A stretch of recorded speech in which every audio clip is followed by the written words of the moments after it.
Bem-vindos ao Clube de Leitura Espaço Civile, legado e in memoriam de Maria da Glória Moreira Civile e Rodolfo Civile. Este projeto foi contemplado pelo PROAC, Programa de Ação Cultural do Governo do Estado de São Paulo, edital número 25 de 2022, de incentivo à leitura. Recebe o apoio da Prefeitura de Campos do Jordão, da Academia de Letras e Academia Jovem de Letras de Campos do Jordão, da Sociedade Brasileira de Médicos e Escritores Regional São Paulo e da Panambi Literatura. O tema do encontro de hoje é Mulheres na Literatura, Teatro e Música. A palestra de Márcia Etelli Coelho, médica e escritora, será sobre Mulheres na Literatura. A escritora e crítica literária Raquel Naveira apresentará Lígia Fagundes Telles, Verde, a cor preferida de Lígia, com a atriz e professora Márcia Boá e o multi-instrumentista e compositor José Simonião. Teremos a performance litero-musical Fragmentos do Conto, O Moço e o Saxofone, de Lígia Fagundes Telles. Adélia Issa, destacada soprano brasileira e pesquisadora da música das Américas, fala sobre compositoras brasileiras, com exemplo musical do CD Vozes Mulheres. E, terminando o encontro, Rafaela Bortoleto e Lígia Civile, Rafaela, produtora e atriz, Lígia, psicóloga e atriz, falam sobre dramaturgia feminina, as primeiras dramaturgas do Brasil. Vamos lá, começando com Márcia Etelli Coelho. Boa tarde a todos. Eu vou falar sobre mulheres na literatura. A literatura brasileira tem o privilégio de incluir muitos talentos femininos, tanto em prosa quanto em poemas. E hoje eu vou falar sobre 3 mulheres que se destacaram em seus escritos. A primeira autora, Raquel de Queiroz. Ela nasceu em Fortaleza em 17 de novembro de 1910 e faleceu no Rio de Janeiro em 4 de novembro de 2003, aos 92 anos de idade. A sua obra literária é ampla, com romances, peças de teatro, crônicas, pois ela também era jornalista. Uma escritora muito premiada, tendo inclusive recebido o Prêmio Machado de Assis em 1957 pelo conjunto da obra, e o Prêmio Camões em 1993, que é considerada a maior premiação dada a um escritor em língua portuguesa. Raquel de Queiroz também escrevia livros infanto-juvenis. Ela ganhou o Prêmio Jabuti de Literatura Infantil em 1969 pelo livro O Menino Mágico. E, além disso, Raquel de Queiroz ostenta o título de ser a primeira mulher a ingressar na Academia Brasileira de Letras, isso em 1977. O primeiro romance de Raquel de Queiroz foi O 15, isso em 1930. Esse livro narra a trajetória do vaqueiro Chico Bento e a sua família, que sofrem com a forte seca ocorrida no Nordeste e se veem obrigados a emigrar em busca de melhores condições de vida. Verde. Na monotonia cinzenta da paisagem, só algum juazeiro ainda escapa à devastação da rama. Mas, em geral, as pobres árvores apareciam lamentáveis, mostrando os cotos dos galhos como membros amputados e a casca toda raspada em grandes zonas brancas. Recordando a labuta do dia, o que dominava agora era uma infinita preguiça da vida, da eterna luta com o sol, com a fome, com a natureza. Esta obra, O 15, foi escrita quando Raquel contraiu uma congestão pulmonar com suspeita de tuberculose e por isso foi obrigada a ficar em repouso, e ela tinha apenas 19 anos de idade. Seu segundo romance foi João Miguel, em 1932, que também se aproxima do regionalismo, abordando a seca, a miséria do povo nordestino e a ambição dos detentores do poder na região. Já o romance Caminho de Pedras, de 37, é mais politizado, abordando a luta da classe operária de Fortaleza. A protagonista se chama Noemi, que defendia a liberdade e a emancipação feminina. Este livro foi escrito enquanto a Raquel estava presa durante o governo Getúlio Vargas, por ser considerada comunista. Entre tantas outras publicações, vale mencionar ainda As Três Marias, de 1939, com um conteúdo mais intimista e psicológico, que conta a história de três amigas, desde o internato até a idade adulta. E aí, em 1992, Raquel de Queiroz publica Memorial de Maria Moura, que também destaca uma personagem feminina muito forte. Essa personagem, a Maria, depois de alguns acontecimentos dramáticos, foge de casa, se torna chefe de um bando de jagunços, rouba, planeja um assassinato e depois cria gado, com desejo de ser uma fazendeira poderosa. Minha primeira ação tinha de ser a resistência. Vou procurar as terras da Serra dos Padres, e lá pode ser para mim outro começo de vida, mas garantida com os meus cabras, para ninguém mais querer botar o pé no meu pescoço. Eu sentia, e sinto ainda, que não nasci para coisa pequena. Quero ser gente. Quero falar com os grandes de igual para igual. Quero ter riqueza. A minha casa, o meu gado, as minhas terras largas, a minha cabroeira me garantindo. Viver em estrada aberta e não escondida pelos matos em cabana, disfarçada como índio ou quilombola. Raquel escrevia com muita reflexão e ela cita o seguinte: acho que a gente tem que dar o testemunho fiel do seu tempo e da sua gente e as conclusões que sejam tiradas. Outra escritora que eu quero comentar com vocês, Clarice Lispector.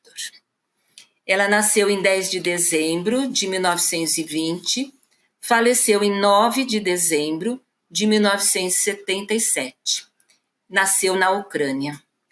De família judia, imigrou para o Brasil para escapar da perseguição na Guerra Civil Russa, quando ela tinha 2 anos de idade. Clarice se formou em Direito no Rio de Janeiro e depois se interessou pelo jornalismo. Além de escritora, era também excelente tradutora. A produção literária de Clarice Lispector é bem grande, principalmente considerando que ela morreu jovem, aos 56 anos de idade, justamente na véspera de completar 57 anos. Em sua obra se destacam as cenas do cotidiano, uma literatura intimista, descrevendo o lado psicológico das personagens, que eram geralmente femininas. As reflexões das personagens sobre a vida compõem um fluxo de consciência que se torna até mais importante do que uma possível ação. Isso porque a Clarice se interessava mais em escrever sobre o íntimo da personagem do que propriamente contar uma história. E à beira de sua mudez estava o mundo, essa coisa iminente e incansável. Seu coração faminto dominou desajeitado o vazio. O enredo de Clarice, por vezes, é fragmentado, não segue uma ordem cronológica, pois vai seguir o fluxo do pensamento e o monólogo interior das personagens. Os temas principais da obra de Clarice Lispector são as questões existenciais, a limitação do papel da mulher pela sociedade e as dificuldades nos relacionamentos familiares. No primeiro romance de Clarice Lispector, chamado Perto do Coração Selvagem, foi publicado em 1943, ela já apresentava passagens intimistas. É a história de Joana, que perdeu a mãe muito cedo, foi criada pelo pai, mas quando o pai morre, ela é enviada para um internato onde se apaixona por seu professor. Liberdade é pouco. O que desejo ainda não tem nome. Sou, pois, um brinquedo a quem dão corda e que, terminada esta, não encontrará vida própria, mais profunda. Procurar tranquilamente admitir que talvez só a encontre se for buscá-la nas fontes pequenas, ou senão, morrerei de sede. Esse livro, Perto do Coração Selvagem, ganhou o prêmio Graça Aranha de melhor romance do ano.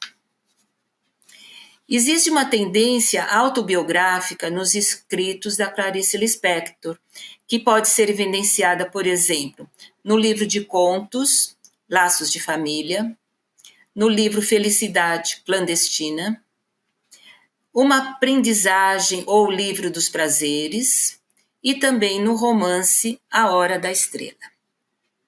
Muitos personagens são mulheres que se dedicam ao lar e à família com uma rotina frustrante. E chega uma hora, a personagem começa a se questionar sobre sua vida. É quando se reforça a parte intimista. No livro A Paixão segundo GH, logo no início, há a frase: estou procurando, estou tentando entender, tentando dar a alguém o que vivi e não sei a quem. Outra característica importante da obra de Clarice Lispector é a epifania. A epifania literária não tem a ver com uma ideia mística. Epifania literária é quando a personagem, de tanto pensar, encontra uma solução, descobre uma verdade, percebe algum aspecto que ela não conseguia ver. E normalmente é algo associado ao cotidiano, nada mirabolante, mas é uma oportunidade de transformação.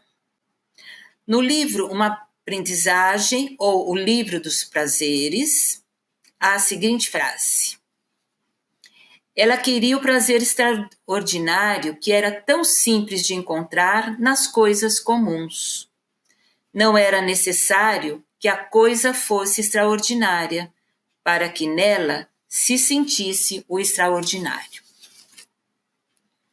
O romance mais conhecido de Clarice Lispector é A Hora da Estrela, publicado em 1977, pouco antes dela morrer.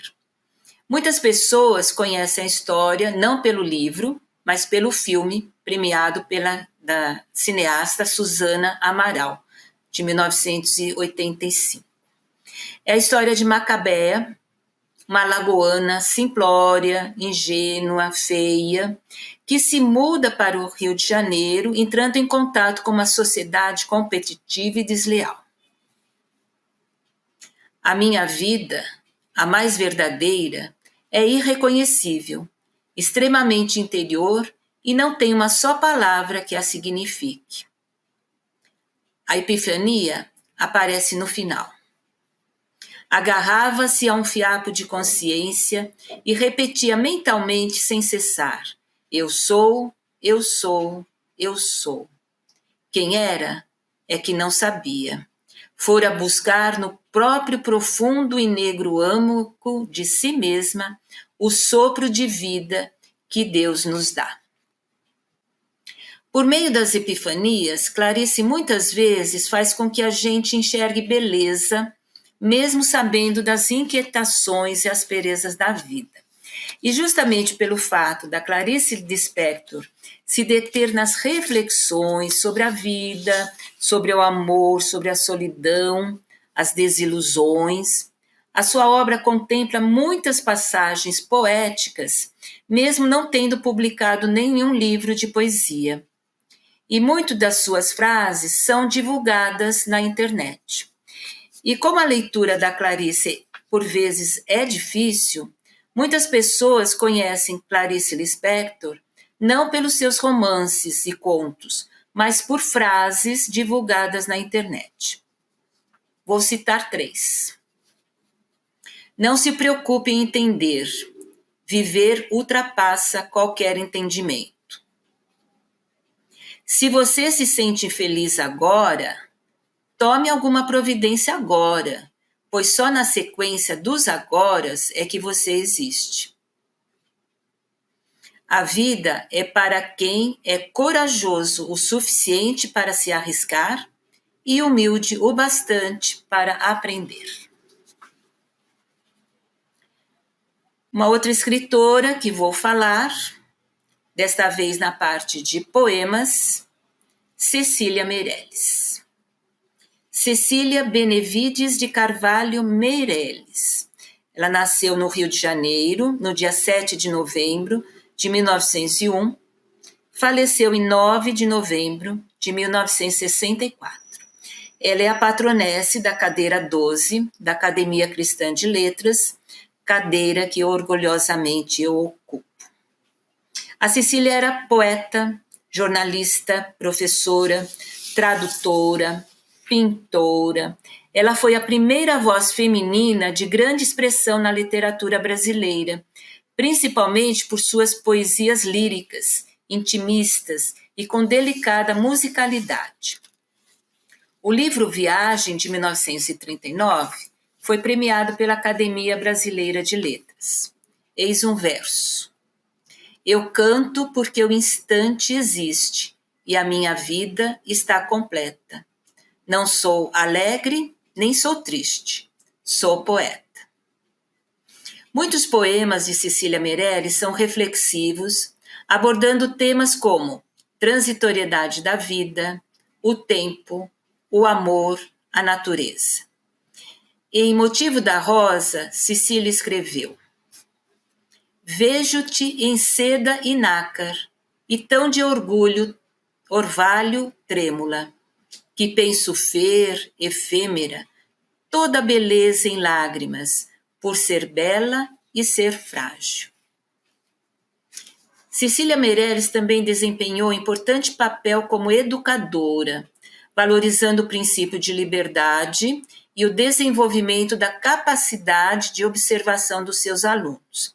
Ela criou a primeira biblioteca infantil do Rio de Janeiro, isso em 1934, e realizou conferências sobre literatura, educação e folclore. Escreveu livros para o público infantil, com destaque para Ou Isto ou Aquilo, em 1965. Ou se tem chuva e não se tem sol, ou se tem sol e não se tem chuva. Ou se calça a luva e se põe o anel, ou se põe o anel e não se calça a luva. Quem sobe nos ares não fica no chão. Quem fica no chão não sobe nos ares. É uma grande pena que não se possa estar ao mesmo tempo nos dois lugares. Ou guardo dinheiro e não compro doce, ou compro doce e gasto dinheiro. Ou isto ou aquilo, ou isto ou aquilo, e vivo escolhendo o dia inteiro. Não sei se brinco, não sei se estudo, se saio correndo ou fico tranquilo, mas não consegui entender ainda qual é melhor, se é isto ou aquilo. Com mais de 50 obras publicadas, destacam-se Vaga Música, de 1942. Reinvenção. A vida só é possível reinventada. anda o sol pelas campinas e passeia a mão dourada pelas águas, pelas folhas. Ah, tudo bolhas que vêm de fundas piscinas de ilusionismo, mais nada. Mas a vida, a vida, a vida só é possível reinventada. Em 1953, Cecília Meirelles publica O Romanceiro da Inconfidência, que é considerado um dos principais livros do cenário nacional. Atrás de portas fechadas, à luz de velas acesas, entre sigilo e espionagem, acontece a inconfidência. E diz o vigário ao poeta: escreva-me aquela letra do versinho de Virgílio. E dá-lhe o papel e a pena. E diz o poeta ao vigário, com dramática prudência: tenha meus dedos cortados, antes que tal verso escrevam. Liberdade, ainda que tarde. Muitos versos e frases de Cecília Meirelles também são divulgados na internet. E talvez o mais famoso seja: aprendi com as primaveras a deixar-me cortar e a voltar sempre inteira. E eu vou terminar com um verso que fala justamente do ato de escrever poesia. Um poeta é sempre irmão do vento e da água, deixa seu ritmo por onde passa. Então, esse é um pouco das 3 grandes escritoras. Muitas ainda poderíamos ter mencionado, mas quando se fala em escritoras brasileiras, não podemos esquecer de Lígia Fagundes Telles. Mas ela eu deixo para a Raquel Naveira comentar. Então, por favor, Raquel, muito obrigada a todos. Obrigada, Márcia. Vamos trazer a figura de Lígia Fagundes Telles nessa fala que intitulamos Verde, a cor favorita de Lígia Fagundes Telles. Lígia tem uma literatura brasileira universal, sutil, mágica, cintilante. Ela nasceu em São Paulo no dia 19 de abril de 1918 e faleceu também em abril de 2022, já centenária. A sua mãe era uma pianista, Maria do Rosário, e o pai, Durval Fagundes, um delegado, um promotor que estava sempre em cidadezinhas paulistanas servindo no seu ofício. Os principais temas de Lígia foram a morte, a loucura, o amor, o medo, a fantasia, o delírio, tudo numa linguagem límpida, nervosa, tensa.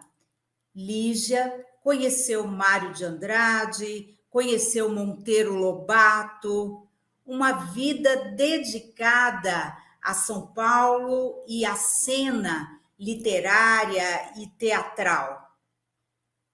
Casou-se em primeiras núpcias com Gofredo Telles Júnior, que foi o pai de seu filho, Gofredo Telles, e depois com o cineasta Paulo Emílio Sales Gomes, com quem escreve o roteiro de Capitu, baseado no romance Dom Casmurro, de Machado de Assis. E fiquei imersa ontem, relembrando Lígia, relembrando os livros que ela me mandou, o nosso encontro aqui na Academia Brasileira de Letras em 2006, e ela, muito generosa, me enviava os seus livros, como este Seminário dos Ratos, que é um livro de contos, sempre com as suas dedicatórias, o seu abraço de carinho e admiração, a sua assinatura marcante, distendida. Este outro aqui é o seu romance de, digamos assim, estreia, o romance que a coloca no cenário literário Ciranda de Pedra, em que ela diz assim: este romance da juventude com o meu melhor abraço. Depois ela me envia As Horas Nuas, um romance também numa versão portuguesa.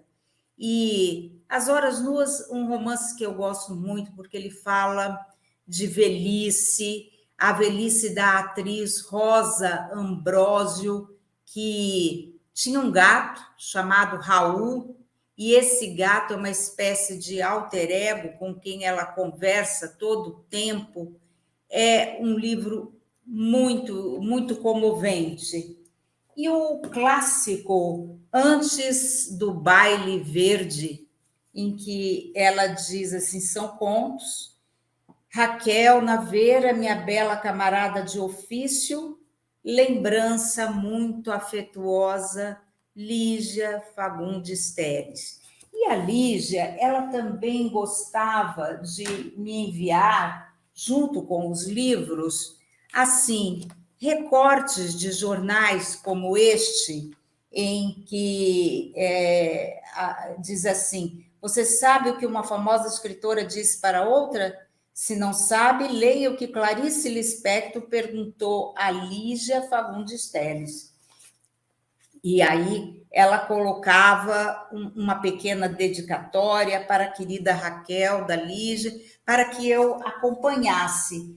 E assim ela me mandou vários recortes de livros com entrevistas suas, recortes que já estão tão amarelecidos pelo tempo, mas que toda vez que eu leio, renova a minha admiração, o meu carinho pela Lígia, que sempre tive como um modelo de vida e de literatura. Mas foi com este livro aqui, Cadernos de Literatura Brasileira, cadernos que foram lançados pelo Instituto Moreira Salles. Aqui nós temos uma foto de Lígia aos 74 anos, no auge, com um gato, que é sempre uma marca também de Lígia, o gato na sua vida, o gato na sua literatura, essa companhia macia, mágica, silenciosa dos gatos. Ela dizia que os cachorros seriam como máquinas de escrever e os gatos como computadores. E ela estava no momento que preferia a companhia desses guardiões da intelectualidade. E é nesse caderno muito lindo, ricamente ilustrado, com uma geografia pessoal de Lígia, a parte de São Paulo que ela sempre transitava, Santa Cecília, Higienópolis, onde ela vivia, ali Consolação. Tem algumas fotografias incríveis desse ambiente que fez parte do caráter e da literatura de Lígia, uma apaixonada por São Paulo. E é nesse livro que eu vou descobrir e vou puxar um recorte sobre a questão do verde. O verde como a sua cor preferida. E aí ela vai nos explicar o porquê dessa preferência sinestésica tão presente nos seus contos fantásticos. Ela diz assim: Lígia nos explica que, quando criança, o pai, um delegado que trabalhou em várias cidadezinhas do interior paulista, era jogador. Levava aos cassinos para jogar baralho e roleta. Sobre o feltro verde da mesa, tilintavam as fichas, recolhidas depois com uma pá gelada, confessa Lígia. Sempre que meu pai perdia, virava-se para mim, apalpando os bolsos vazios e dizia esperançoso: amanhã a gente ganha. E na roleta apostava no verde. Eu, que jogo na palavra, sempre preferi o verde. Ele está em toda a minha ficção. É a cor da esperança que aprendi com meu pai. E realmente sabemos que o verde, desde sempre, foi escolhida como a cor da esperança. Talvez porque depois do inverno, da neve, do frio, que mostram ao homem a sua solidão, a sua precariedade, de repente a terra se reveste de um manto verde, esmeralda, proclamando um novo ciclo de fecundidade e de esperança. Verde é essa cor dos ramos, é a cor do reino vegetal. E Lígia, que era tão urbana, tão paulistana, nascida nessa região, transitando sempre por ruas frias, cinzentas, habitando apartamentos simples, emparedada entre muito cimento, entre prédios centrais, ela declara que a prioridade política para a metrópole do seu coração era o verde. O restabelecimento do verde. Essa cidade não tem mar, o que é grave. Se perdermos então todo o verde, veja bem, eu não tenho casa de campo, não tenho chácara. E acho que a maioria dos habitantes de São Paulo está na mesma situação, pois vamos nos encontrar com a natureza de que modo? Onde? Estou aqui, no meu apartamento, cercada de apartamentos, por todos os lados, muito concreto, ferro, cimento. Pois então, eu quero a praça, eu quero o verde. Ah, o verde dos jardins selvagens cantados por Lígia. O verde, além de ser a cor dos movimentos todos de ecologia, da nostalgia, a cor da floresta, o perigo da terra desaparecer sobre essa paisagem de cimento e aço, era também para Lígia uma cor filosofal, de criação. Então ela disse: tenho mesmo um purgatório de temas. Ficam lá os temas que ainda não amadureceram. Mas eu convivo bem com os temas verdes. Eu gosto do verde, porque é a única cor que amadurece. Olhem que bonito, e ao mesmo tempo nós temos assim uma dica até de como era o processo de criação da Lígia.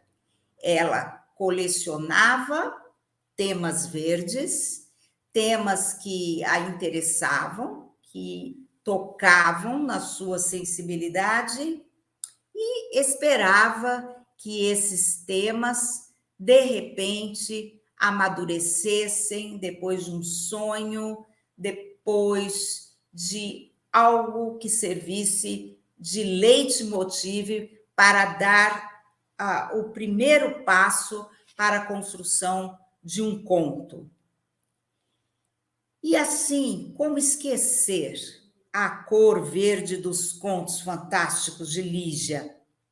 Neste conto, que dá nome a essa coletânea clássica de contos, Antes do Baile Verde, nós encontramos duas jovens, uma jovem Atatiza, e elas discutem diante de um homem moribundo, que é o pai de uma delas, a Tatisa, e ambas querem viver, querem ficar alegres, querem ir pular carnaval. Fizeram uma fantasia verde para pular carnaval. E aí a filha vê que a situação é bastante dramática, terminal, que são os últimos momentos do pai, mas passando por cima disso, ela toma uma decisão de ir ao baile, dizendo assim: ele vai ficar bem. E quando ela bate a porta atrás de si, rodam pela escada algumas lantejoulas verdes na mesma direção, como se essas lantejoulas quisessem alcançá-la. Que beleza! A ânsia de viver é algo tão forte, tão forte. E a nuvem de lantejoulas verdes segue no ar. O conto Natal na Barca, que também está nesse livro, é um conto sobre laços de afeto entre os seres humanos. Mãe e filho estão numa barca ancestral, nas trevas, num rio, observados por uma passageira que é a narradora, que provavelmente é a própria Lígia. Esta narradora não quer criar nenhum laço afetivo com ninguém naquela noite. Ela não quer conversar com ninguém. Mas é quase impossível para nós, seres humanos, de repente, não estarmos criando um laço afetivo. E a narradora está preocupada com aquela criança no colo da mãe. Por um momento, ela fica aterrorizada, porque vê que o filho está morto nos braços daquela mãe. Uma mãe sofrida, que já havia perdido um outro filho ainda criança. Ela se angustia, quer que a barca chegue logo para ela não precisar ver a reação da mãe, para ela não precisar certificar que aquela criança está mesmo morta. Mas, ao final, um milagre naquela travessia. A criança revive nos braços da mãe. A narradora assim termina o texto. Saí por último da barca. 2 vezes voltei-me ainda para ver o rio e pude imaginá-lo como seria de manhã cedo, verde e quente. Verde e quente. Ah, esse despertar de águas primordiais, como o lodo, como o útero, como cabelos verdes de uma sereia se desmanchando em água, algas naquele rio quente e verde. Isso tudo me lembrou a minha infância na fronteira do Brasil e Paraguai, quando atravessávamos de barca o rio Apa, que faz a divisão das terras da fronteira. Um rio que eu colocava a mão dentro dele, vendo os reflexos do sol, e ele era exatamente assim, verde e quente. Em breve, vou guardar novamente na minha estante estes livros de Lígia, estas lembranças enviadas por ela. Vou guardá-los e tenho a estranha sensação, toda vez que folheio esses livros, que uma luz verde banha as minhas mãos. Obrigada.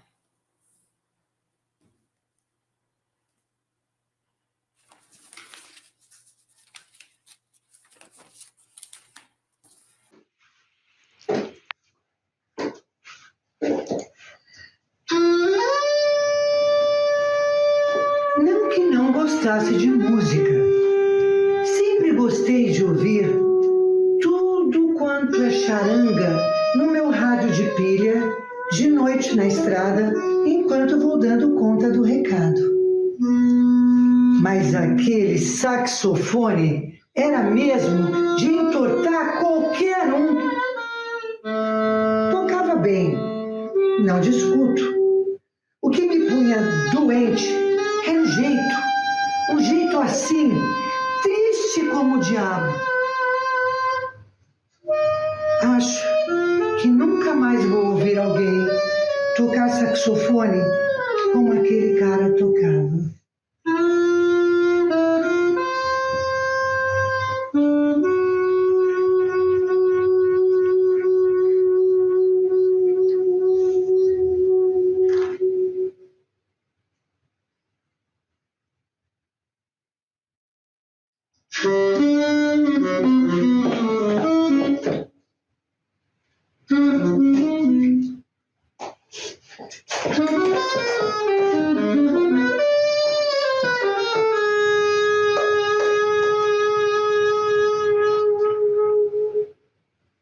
Tive vontade de rir também, mas justo naquele instante o saxofone começou a tocar.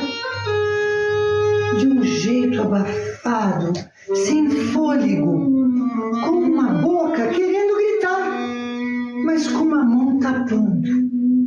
Os sons exprimidos saindo por entre os dedos.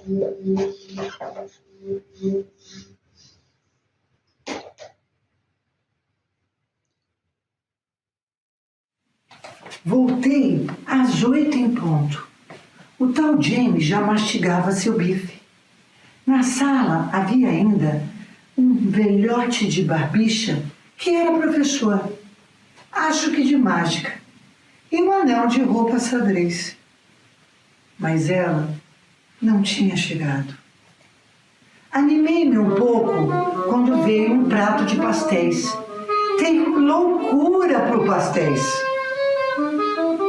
Vi quando ela entrou, conversando baixinho com um cara de bigode ruivo. Subiram as escadas como dois gatos pisando macio.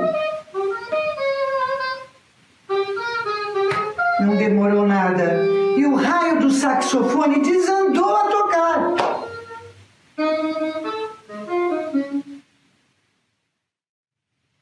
Cruzei o talher. A música no máximo. Os dois, no máximo, trancados no quarto. E eu ali, tendo que ver o James palitar nos dentes. Tive ganas de pegar o prato de goiabada com queijo e jogar pro teto. E me mandar para longe de toda aquela chateação. A música alcançava um agudo, tão agudo, que me doeu o ouvido.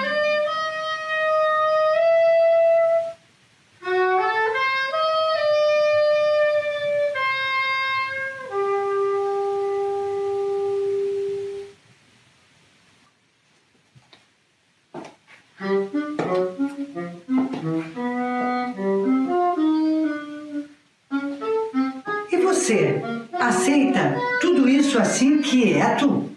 Não reage? Por que não lhe dá uma boa sova? Não lhe chuta com malitudo pro meio da rua? Se fosse comigo, pomba, eu já tinha rachado ela no meio.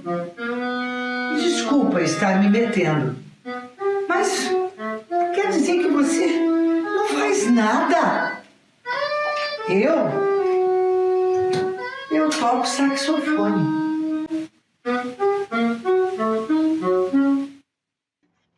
Olá, eu sou Adélia Issa, cantora, e nos últimos anos tenho pesquisado bastante sobre a canção de câmara brasileira, assim como também os poetas que foram musicados nessas canções. Em 2019, eu gravei e lancei o CD Vozes Mulheres, com compositoras brasileiras, canções com canto e piano, justamente com a Rosana Tiville. E eu vou falar um pouco, então, sobre o CD, aliás, a partir do CD e das compositoras, nesse CD, eu vou falar um pouco, então, sobre esse trabalho das mulheres. Apesar da temática bastante atual, hoje se fala muito, não é, sobre o trabalho das mulheres, não só na música, nas artes, mas em todas as atividades. Esse projeto, o Vozes Mulheres, ele não é novo. Ele foi escrito por volta de 2005. E eu tenho realizado recitais com obras de mulheres, das mulheres, há mais de 20 anos, com várias compositoras. E a ideia de gravar alguma de suas canções também é antiga, já há bastante tempo. Assim, tenho tentado, não é, patrocínios, cheguei até a escrever esse projeto justamente com esse nome, Vozes Mulheres, na Lei Rouanet, em 2007. Mas só mais recentemente aqui, através do projeto dos editais, né, do PROAC, nós conseguimos então realizar a gravação de Vozes Mulheres. E esse projeto tem como proposta apresentar, então, canções para canto e piano de 5 compositoras de música brasileira de concerto, não é? Nossa, eu estou falando justamente das canções de câmara, de concerto. A gente resolveu fazer um recorte aí e considerar, então, as obras compostas em meados do século XX. E incluímos as compositoras Dinorá de Carvalho, Elza Cameu, Eunice Catunda, Esther Scliar e Kilza Sete. Essas autoras são personalidades emblemáticas da inquietação feminina. São mulheres que enfrentaram preconceitos políticos. Várias delas, inclusive, eram do Partido Comunista, como a Eunice Catunda e a Esther Scliar. Inclusive, a Eunice Catunda chegou a ser presa. Preconceitos também de gênero, obviamente, não é? E assim como grandes desafios na trajetória de suas vidas singulares. Todas elas pioneiras, nós vamos ver aqui cada uma delas assim, ousando muito, né? Principalmente nas suas épocas. Elas, durante então toda a sua vida, lutaram contra o peso da tradição e o estereótipo do papel da mulher na sociedade e no meio artístico de suas épocas. O meu interesse por esse repertório não se resume apenas no fato das compositores terem sido concebidas, as composições, desculpe, não terem sido concebidas por mulheres, mas sobretudo pelo nível de elaboração e sofisticação que essas obras apresentam. Realmente são obras muito incríveis. E, infelizmente, os nomes de suas autoras nem sempre são lembrados entre os compositores brasileiros. E, nesse sentido, há, em nosso país, uma dívida significativa, a meu ver, que merece ser sanada. Essa gravação, a gravação, né, desse nosso CD, Vozes Mulheres, pode eventualmente contribuir para que esse repertório seja mais divulgado e apreciado e os nomes de suas compositoras não permaneçam inadequadamente à margem da história da música brasileira. Bom, Eunice Catunda, nascida em 1915, falecida em 1990, ela nasceu no Rio de Janeiro e foi uma brilhante pianista. Aliás, todas elas, essas 5 compositoras, eram pianistas realmente virtuosos, né? Brilhantes mesmo. No caso da Eunice Catunda, ela chegou a tocar no Carnegie Hall, fazer um recital lá. Ela estudou composição com Camargo Guarnieri, Kohlreuter e, na Europa, regência orquestral com Hermann Scherchen. são nomes importantes, né, no meio da música de concerto. Ela participou do mais ativo movimento de música nova brasileiro de seu tempo, o Música Viva, e esteve ao lado de Cláudio Santoro, César Guerra Peixe e Edino Krieger, também grandes nomes da nossa música, e atuando também como pianista, além de compositora. Manteve-se ativa no cenário musical brasileiro por várias décadas, tendo em seu catálogo cerca de 80 obras para instrumento solo, vozes, câmara e orquestra, além de arranjos para diversas formações. Elza Cameu, também do Rio de Janeiro, nascida em 1903, falecida em 1995. Ela estudou com Alberto Nepomuceno e Oscar Lorenzo Fernandes, dois grandes nomes, né, da nossa música, e trabalhou ao lado de Villa-Lobos no movimento de introdução do canto orfiônico nas escolas, isso no tempo do Getúlio Vargas, né? Esse é um projeto que Villa-Lobos fez na época do governo de Getúlio Vargas. Musicóloga e pesquisadora, é autora de um livro importantíssimo, chamado Introdução ao Estudo da Música Indígena Brasileira, considerado até hoje uma obra de referência sobre esse tema. Ela tem em seu catálogo cerca de 250 títulos e podemos dizer que foi a primeira mulher a compor obras sinfônicas no país. Kilza Sete, que acho que é conhecida já aqui, não é, do pessoal deste grupo, a única que ainda está entre nós, nascida em 1932. Ela estudou composição com Camargo Guarnieri e com bolsa de estudos da Fundação Gulbenkian. Integrou uma equipe de pesquisas em etnomusicologia em Portugal, com Fernando Lopes Graça e Michel Giacometti, dois grandes nomes da música em Portugal. Ela é doutora em antropologia social pela USP, participou de vários projetos na Alemanha, África do Sul e também para a Unesco. Realizou pesquisas e produziu artigos sobre música de derivação africana no Brasil, repertórios tradicionais de populações caipiras e caiçaras do Sudeste e também sobre música de povos indígenas. Seu catálogo de obras possui cerca de 140 títulos. Eu queria só falar rapidinho aqui, eu não sei se isso já foi colocado aqui no grupo, e eu conheço a Kilza Sete já há vários anos, não é? A gente de vez em quando conversa. E eu acho que a Kilza é realmente um ótimo exemplo de como as mulheres tiveram dificuldades em realizar seu trabalho dentro da música, aqui no Brasil, música de concerto. E ela me disse que durante muitos anos ela se empenhou bastante para conseguir um cargo de professora em alguma das universidades brasileiras, principalmente aqui em São Paulo. Ela nunca conseguiu, e muito provavelmente pelo fato de ser mulher. E com toda a titulação e com toda a experiência que ela tem, não é?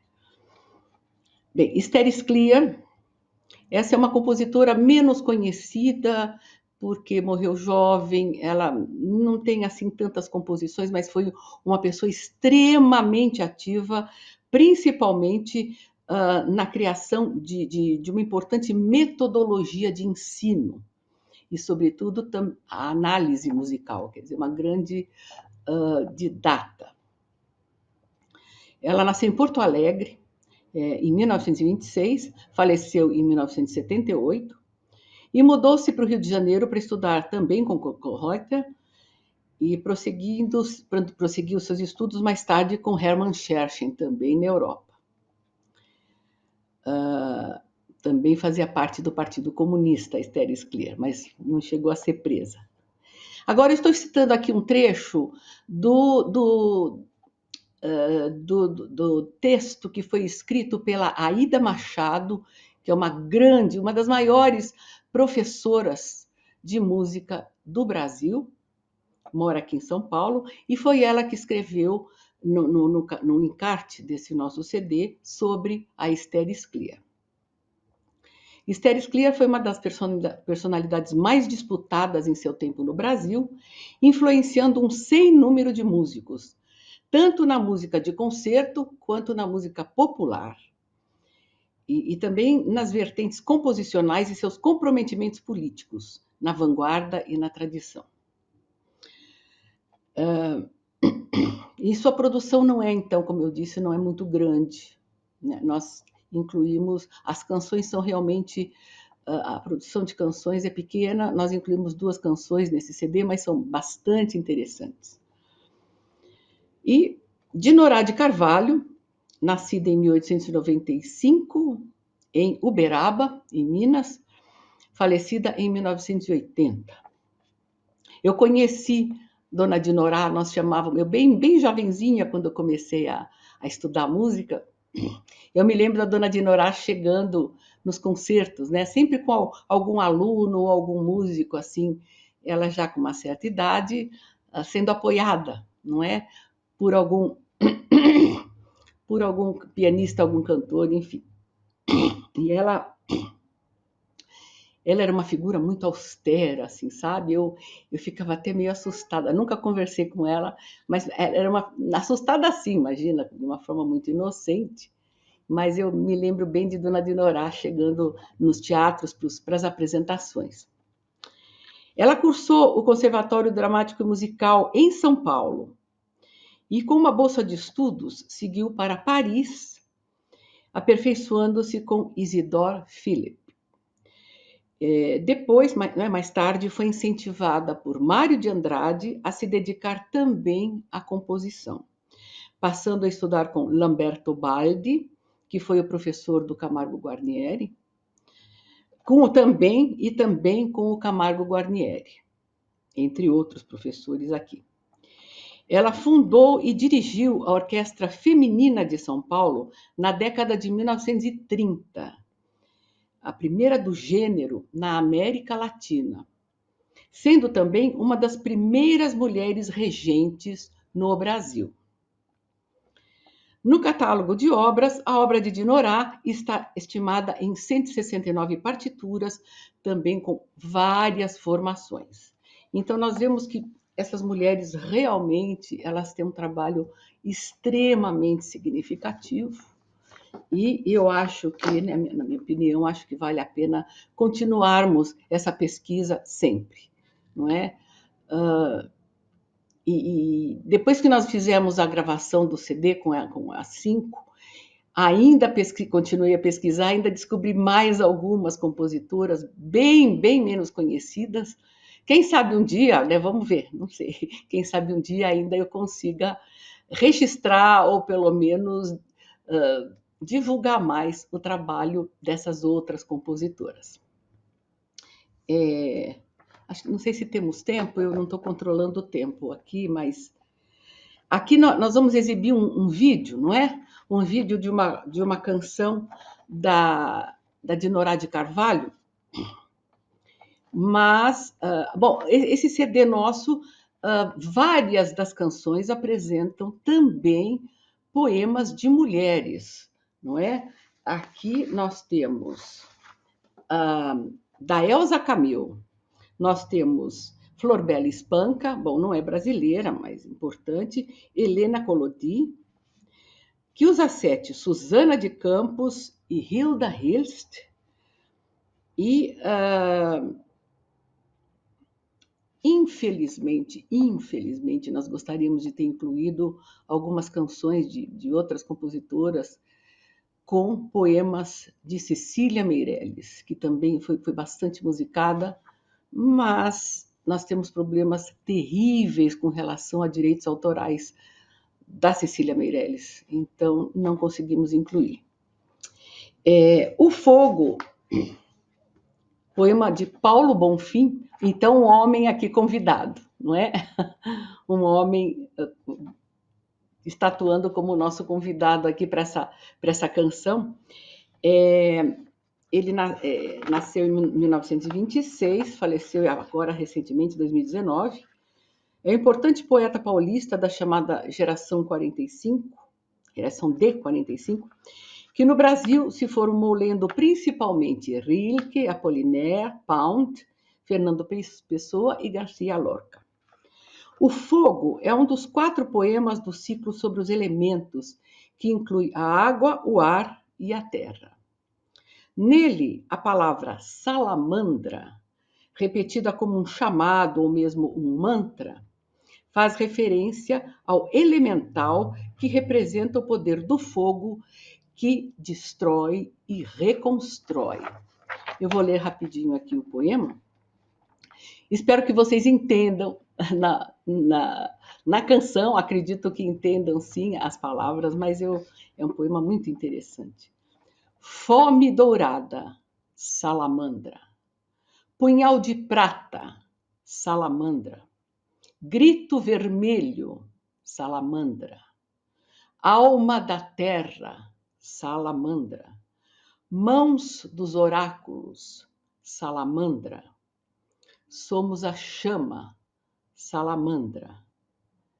Despertaremos. E então é isso. Eu acho que era o que eu tinha aqui escrito. Não sei se deu tempo, enfim, mas então acho que podemos ouvir o vídeo dessa canção.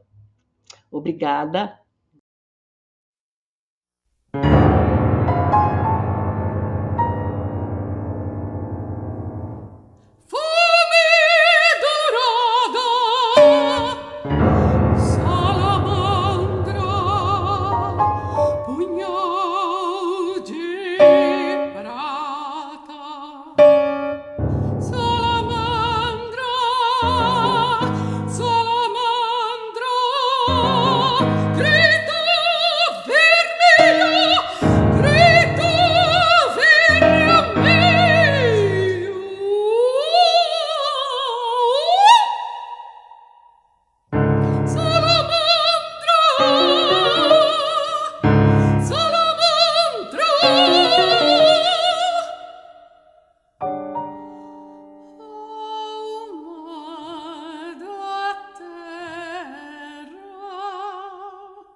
Olá!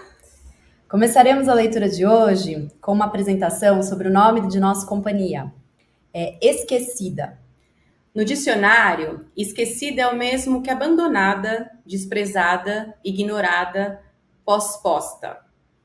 A Companhia Esquecida foi fundada por um grupo de mulheres com o desejo de criar e também movidas por uma curiosidade. Quais mulheres criaram antes de nós? A proposta deste encontro de hoje é apresentar o trabalho de pesquisa que funda a Companhia Esquecida. Um trabalho que resgata, honra, reconhece e evoca dramaturgas brasileiras pioneiras na história do teatro nacional, em um tempo no qual o domínio da palavra era quase que exclusivamente dos homens. Nós estamos falando do século XIX, período no qual, até por volta dos seus meados, a posição aceitável da mulher no teatro era de espectadora. Na apresentação de hoje, faremos um pequeno recorte de 5 dramaturgas: Maria Angélica Ribeiro, Josefina Álvares de Azevedo, Júlia Lopes de Almeida, Guilhermina Rocha e Maria Jacinta Campos. São as primeiras dramaturgas brasileiras que se tem notícia e que há mais de 100 anos traziam em suas obras temas como o abolicionismo, direitos políticos, feminicídio, maternidade e liberdade sexual. Já foi dito por aí que os artistas refletem o seu tempo e por isso devem estar sempre atentos. Analisando o conjunto de sua obra, percebemos que Maria Angélica de Souza Rego, nascida em 1829, estava. Ela teve uma vida marcada por perdas significativas, a de seu pai, seu filho e seu esposo, tendo desenvolvido sua primeira dramaturgia justamente durante o luto de seu filho. Sua produção dramatúrgica, ao que se sabe, foi de um total de 20 peças. A família, o casamento, o trabalho, a honra, que já eram temas presentes no realismo francês, ganharam outros contornos na dramaturgia brasileira, pois a questão da escravidão não poderia ser ignorada e ela foi um dos temas da peça Cancros Sociais, a primeira peça escrita por uma mulher encenada no Brasil, no ano de 1865. A obra de Maria Ribeiro partia da estrutura temática da peça Mãe, de José de Alencar, escrita em 1855, mas apostava num outro desfecho, tido como menos romantizado e mais focado na temática abolicionista. E se Maria Angélica transpôs para suas obras a luta abolicionista, Josefina Álvares de Azevedo fez o mesmo com a luta sufragista. Essa dramaturga, nascida em 1851 em Recife, foi uma importante figura no sufrágio feminino no país, tendo sido uma das responsáveis por apresentar ao Brasil aquilo que chamam de a primeira onda feminista, que promovia a emancipação feminina através de ideais liberais e da luta por igualdade de direito. Josefina não se considerava uma revolucionária, mas usava da arte e da palavra para promover os ideais nos quais acreditava. Tanto que fundou o jornal A Família, um jornal escrito apenas por mulheres e que esteve em circulação de 1888 a 1897, em São Paulo e no Rio de Janeiro. Nele, Josefina criticava a subalternidade a que submetiam as mulheres e defendia a importância da educação para que elas alcançassem a almejada e justa igualdade de direitos.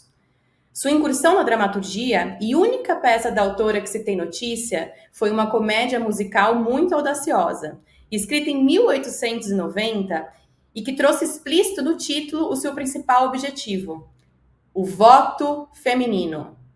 Outra dramaturga muito importante deste período foi Júlia Lopes de Almeida. Nascida em 1862, no Rio de Janeiro, se tornou uma das escritoras mais publicadas da Primeira República. Júlia escreveu romances, contos, crônicas, ensaios e peças de teatro, chegando também a contribuir com artigos e matérias que abordavam os direitos sociais e a vulnerabilidade da mulher de sua época nas principais revistas do meio. Mesmo participando de reuniões e contribuindo para a fundação da Academia Brasileira de Letras, ela não foi escolhida para figurar entre os imortais da Academia. O motivo? Ser mulher. Seguindo o padrão francês das academias literárias da época, a ABL, fundada em 1897, não aceitava mulheres. A cadeira que deveria ser da autora foi então concedida ao seu marido, Filinto de Almeida. Um dos temas trazidos pela autora se refere à questão da honra masculina e o papel da mulher na manutenção desta.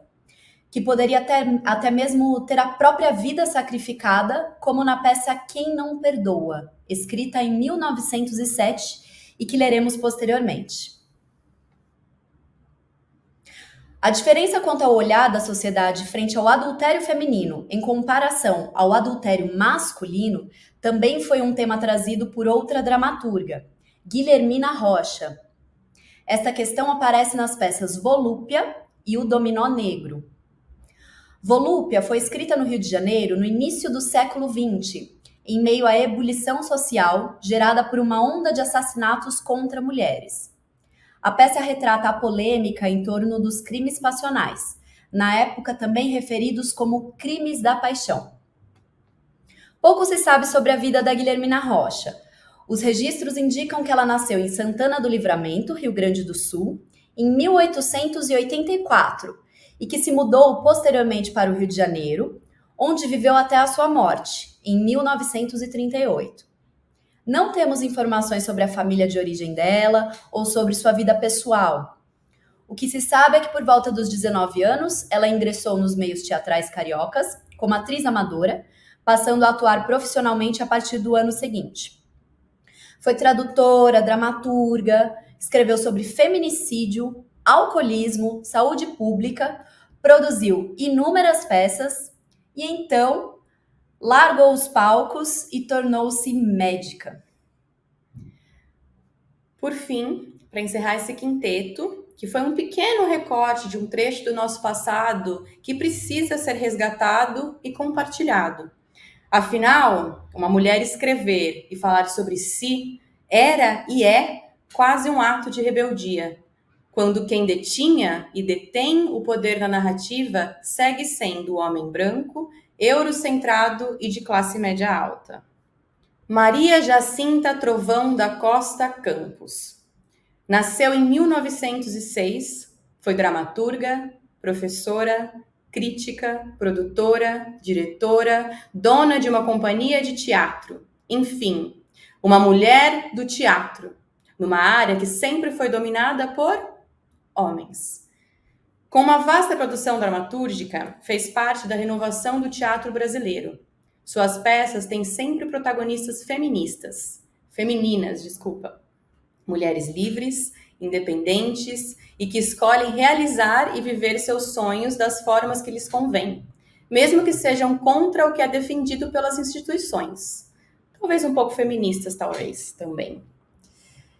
É o caso de Ana Maria, protagonista da peça O Gosto da Vida, escrita em 1937 e ganhadora do primeiro prêmio de teatro da Academia Brasileira de Letras.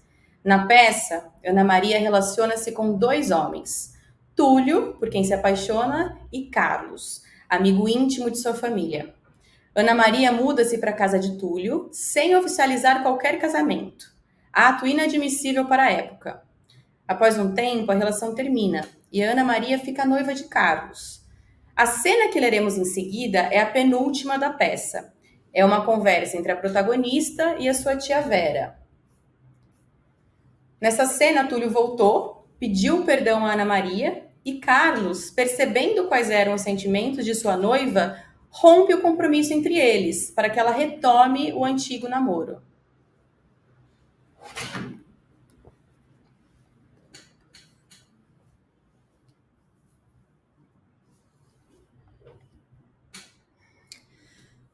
Sou indiscreta vindo aqui? Você nunca é indiscreta. Sente-se. Encontrou o Carlos? Encontrei-o. Disse-me tudo. É admirável. Invejo. Teve o seu momento na vida. Pôde dar-lhe o traço definitivo da beleza que eu não consegui dar à minha. Não procure novas torturas. Seja coerente. Não era isso que você queria? Não, Vera. Era o Túlio que eu queria. Mas não isso. Mas não assim. Alguma coisa que se quebrou. E a solução que eu aceitei humilha-me diante de mim mesma. Quando eu fui pro Túlio pela primeira vez, eu senti orgulho de minha coragem. Da coragem que eu tive de romper com tudo que é felicidade, opressão, egoísmo, para conquistar com dignidade aquilo que era um direito meu. Mas é ainda seu direito? Hoje? É. Mas o meu direito hoje choca-se com o do Carlos. E eu não gosto de pisar o direito dos outros. E depois, o que eu e o Túlio vamos fazer é banal. Mas o que o Carlos fez é simplesmente lindo. Sempre esperei essa decepção de hoje. Eu nunca tive como você essa crença numa vida perfeita. Essas teorias grandiosas, de perto, são iguais às outras. Não são teorias. São verdades grandiosas. Os sentimentos é que às vezes eles são mesquinhos. Ou isso. De qualquer maneira, você sempre esteve errada, pensando atingir inteiramente a realidade, as realidades belas da vida. Essas realidades pelas quais você tem lutado. E eu não tenho lutado por elas. Agora eu vejo bem, Vera. Elas existem. Não as alcancei porque minha vida tem sido apenas capitulação. Ouça aqui, Vera. Imagine isto. Criar-se um mundo de belezas e povoá-los de seres inferiores. Julgar-se a gente dentro de um drama doloroso, insolúvel pela grandeza moral de seus personagens, e de um momento para o outro, aceitar-se 1001 soluções, porque somos irremediavelmente banais. Pensar-se que se vai lutar e ceder. Ceder logo ao egoísmo dos nossos interesses. Eu queria sacrificar-me, sofrer, ser infeliz mesmo. Mas que ao menos eu me ficasse a consciência de ter agido com altruísmo, com bondade, com beleza. Mas não. Agarrei-me logo à primeira solução, por uma única razão decepcionante e humilhante, porque era que me convinha. Você, dentro do seu conceito de realidades, foi sempre uma idealista. Nem tudo é belo como você imaginou. Túlio. E o Túlio?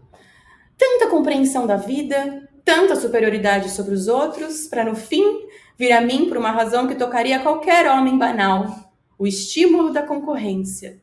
E depois de ter ficado insensível às únicas razões que devem ferir a uma criatura de sensibilidade, o meu amor, o meu desinteresse, a minha espontaneidade. Só você esteve sempre dentro das ideias que defendia. Os outros foram sempre teóricos e egoístas. Eu também tenho sido em parte teórica. Teórica do altruísmo, do respeito aos direitos dos outros. Na prática, eu sou apenas uma mulher como qualquer outra, procurando solucionar o seu problema, correndo atrás da sua felicidade. Não se procure amesquinhar, Ana Maria. E não culpe o Túlio por ter agido como qualquer homem vulgar. Aceite-o agora que ele a quer e procure ser feliz. Aceite o momento de felicidade pelo qual você sempre se bateu. Não vá agora se pôr infeliz, porque nem todos têm essas nuances de sensibilidade e porque esse amor ideal, que é criação sua... Você talvez tenha razão. Esse amor, que é criação minha, tem sido apenas paisagem em minha vida. Uma paisagem cheia de beleza, tão bela. Podemos lançar até uma frase de efeito. A miragem dos desertos. Ah, nos desertos há sempre os oásis. E eu desafio a quem quer que seja capaz de não se atirar a eles sofregamente. Mesmo que não encontre água muito límpida. Como eu, não é verdade? Atirar-me-ei, sim, Vera. Disso estou certa. Não posso fugir ao Túlio. Amo. Eis tudo. Mas eu não voltarei para ele, animada daquela alegria da primeira vez, quando julguei encontrar o meu objetivo luminoso de viver. Você me acha às vezes pedante. Eu o sinto. Mas é que as palavras luz, beleza, amor tomam para mim expressão muito familiar. Eu tenho-as constantemente em consciência. Quisera as guias de minha vida. Luminosidade, sobretudo, Vera. Eu quisera tudo. no mundo moral e no mundo físico. Tudo muito claro, muito amplo, muito algo. E bem perto de você. Conheço este delírio da luz, da amplidão, das alturas. Olha aqui, Ana Maria. Nós todos somos um pouco livrescos e pregamos muita coisa que não sentimos. Você é exceção. Eu mesma.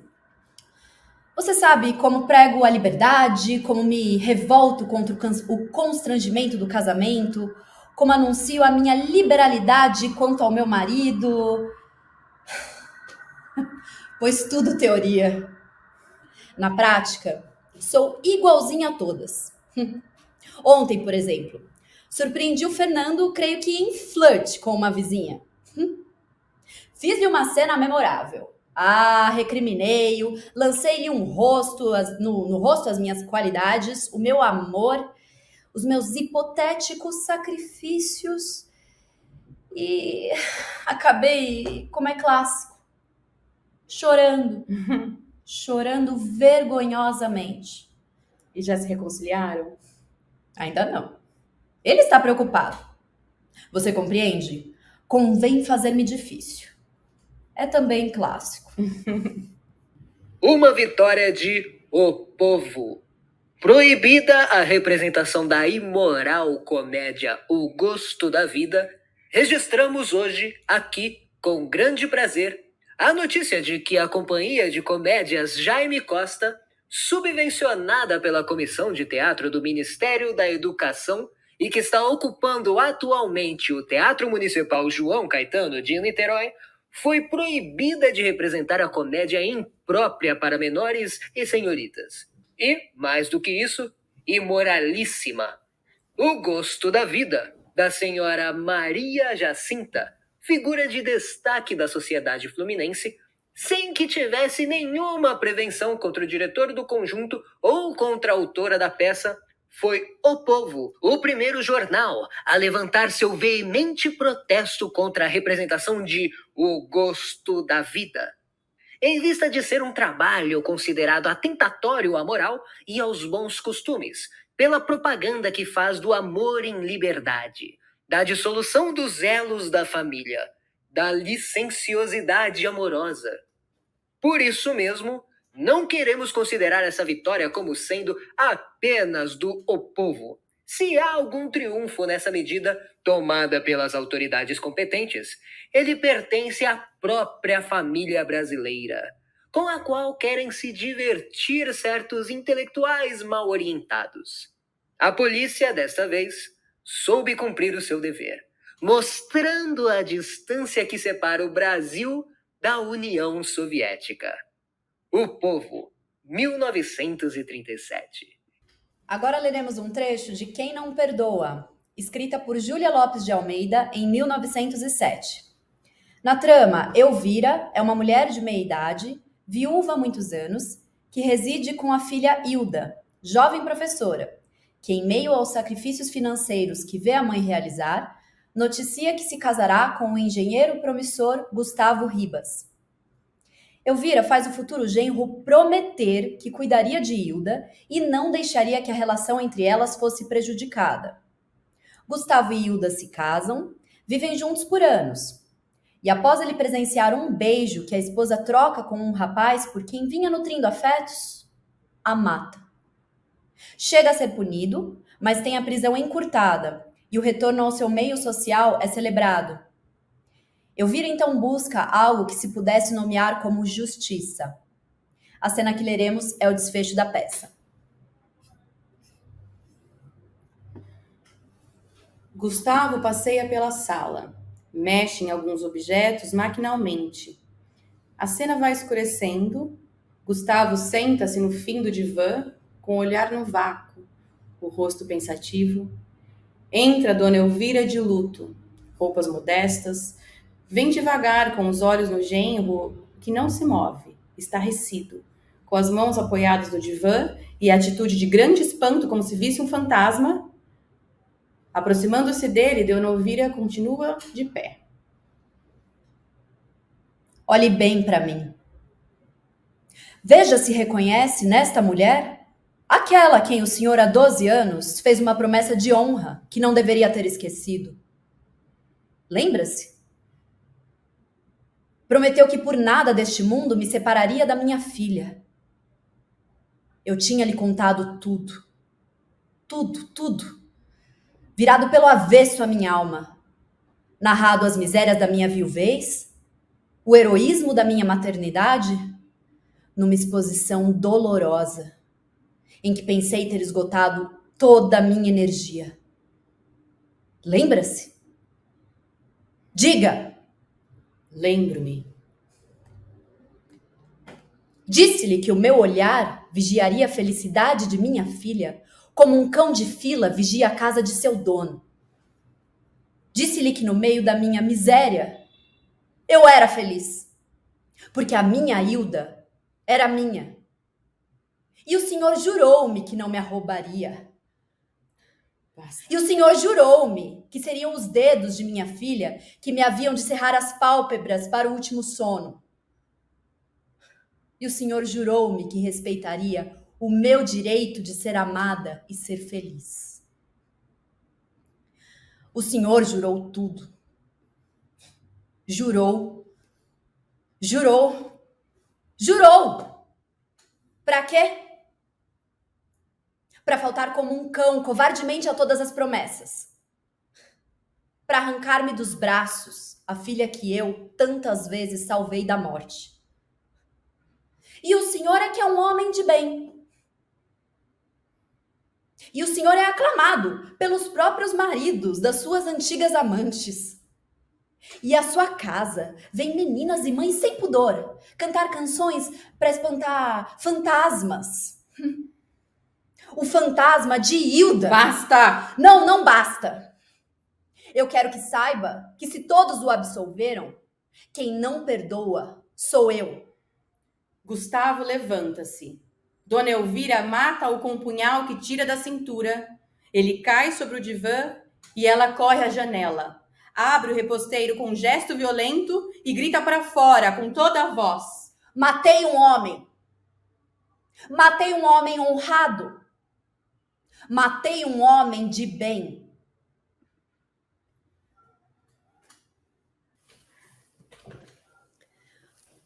Bom, esta foi a nossa apresentação sobre as dramaturgas pioneiras do Brasil. Obrigada. Obrigada. Agradecemos todos que estão aí nos vendo. Um detalhe, a gente vai compartilhar com vocês um link que vai conter algumas das peças, né, que a gente mencionou aqui no texto. Então, quem quiser, quem tiver o interesse, a gente vai estar compartilhando com vocês. Nos comentários vão ter mais informações sobre isso. Obrigada.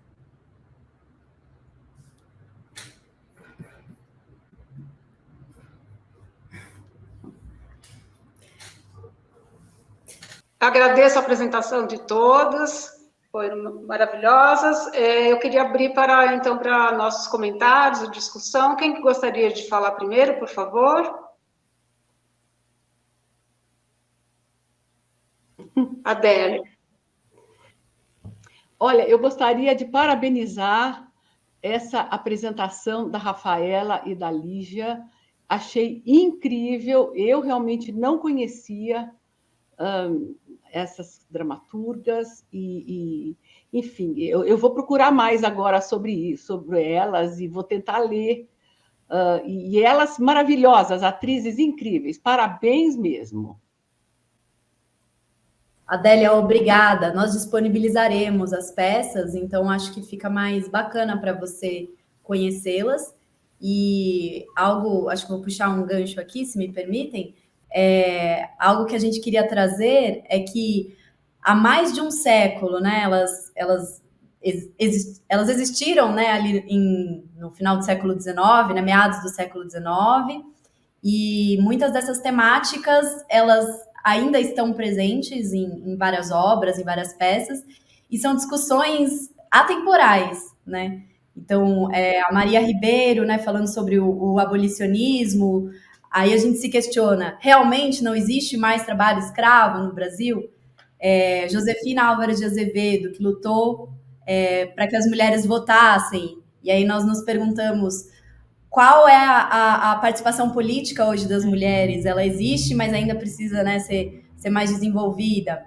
Júlia Lopes, que não pôde participar da ABL, inclusive a Márcia falou antes, né? Realmente a primeira pessoa, a primeira mulher que participou da ABL foi a Raquel de Queiroz. E aí a Júlia morreu em 1934 e a Raquel de Queiroz entrou, né, para a ABL em 1977. Guilhermina Rocha, que escrevia sobre o que hoje a gente chama de feminicídio. Na peça da Júlia também, né? Então, essa questão do jurídica, de se punir de fato, né, um agressor contra a mulher. Como que está isso hoje? Como que é essa penalidade, né? Realmente se atingiu a justiça quanto a isso? A Maria Jacinta, que traz uma discussão sobre o que ela nomearia como um amor livre, né? Como é isso hoje? Será que realmente as mulheres estão livres para amar, né? Amam livremente, né? Eu acho que essas questões são tão interessantes e tão atemporais e elas já traziam há muito tempo. Eu acho que até, primeiro eu queria agradecer também a Rosana por esse espaço, né, e a vocês que estão aí nos escutando, e a gente faz uma provocação no começo, né, sobre essa reflexão sobre quem conta a nossa história, né, e se a gente leu uns trechos da peça, a gente quis trazer as peças também porque elas são muito bem escritas, né, são dramaturgas de muita alta qualidade, e a gente não estuda elas na escola de teatro, né? A gente não conhece elas. A mesma Maria Jacinta, que ela é mais contemporânea, ela é pouquíssimo discutida, né? Quando a gente pensa nos anos de 30, na década de 30, nesse resgate do teatro, a gente fala muito do Nelson Rodrigues, mas eu nunca ouvi falar da Maria Jacinta, por exemplo, né? Ou até mesmo a Júlia Lopes, né?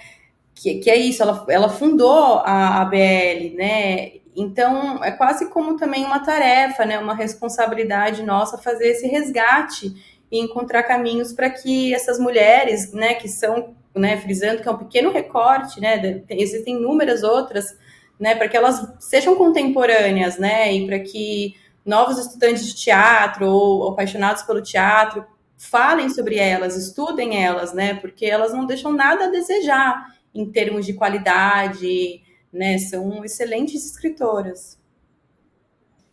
E sobre as peças, nós vamos disponibilizar algumas das peças que nós mencionamos no texto, né? Elas vão estar no link do Drive, que nós vamos deixar na descrição do vídeo que vai para o YouTube. Então, procurem lá na descrição o Drive, e aí vocês podem acessar essas peças e lerem elas na íntegra. Agradeço a todas as palestrantes, a todos os participantes dessa reunião e queria convidar a todos que nos assistem a assistir aos outros vídeos que estão no nosso canal do YouTube e que fazem parte deste projeto. Muito obrigada e até a próxima. Até a próxima.